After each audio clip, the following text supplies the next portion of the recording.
ಆಗಮಿಸಿದ್ದು ಎಲ್ಲ ಭಕ್ತಾದಿಗಳಲ್ಲಿ ವಿನಂತಿ.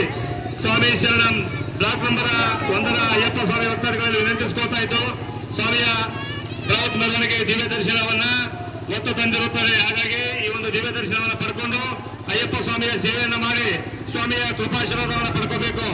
ಅದೇ ರೀತಿಯಾಗಿ ದಿನಾಂಕ 30/12/2024ರಂದು ಪ್ರತಿ ವರ್ಷದಂತೆ ಮಹಾಪೂಜೆ ಹಾಗೂ ಅನ್ನ ಸಂತರ್ಪಣೆಯ ಕಾರ್ಯಕ್ರಮ ಹಮ್ಮಿಕೊಂಡಿದ್ದು, ಈ ಒಂದು ಕಾರ್ಯಕ್ರಮಕ್ಕೆ ತನು ಮನೋ ಧನದ ಸಹಾಯದ ಅಗತ್ಯವಿದ್ದು ಸ್ವಾಮಿಗಳು ಆ ಒಂದು ಕಾರ್ಯಕ್ರಮಕ್ಕೆ ಯಶಸ್ವಿಗೊಳಿಸಬೇಕಂತೇಳಿ ತಮ್ಮಲ್ಲಿ ವಿನಂತಿಸಿಕೊಳ್ತಾ ಇದ್ದಾರೆ. ಸ್ವಾಮಿ ಶರಣಯ್ಯಪ್ಪ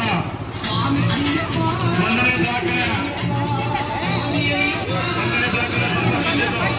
ಹಾಗಾಗಿ ಆ ಬ್ಲಾಕ್ನ ಎಲ್ಲ ಭಕ್ತರಿಗಳು ಈ ಭಗವಂತ ಆಶೀರ್ವಾದವನ್ನು ಪಡ್ಕೋಬೇಕು. ಶ್ರೀ ಸ್ವಾಮಿ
ಕಾರ್ಯಕ್ರಮ ಅಯ್ಯಪ್ಪ ಸ್ವಾಮಿ ಸೇವಾ ಸಮಿತಿ ಸಿದ್ದೇಶ್ವರ ನಗರ ಈ ಒಂದು 20ನೇ ವರ್ಷದ ಪ್ರಯುಕ್ತ ಭಗವಂತನ ದಿವ್ಯ ದರ್ಶನವನ್ನ ತಮ್ಮ ಮನೆ ಅಂಗಳಕ್ಕೆ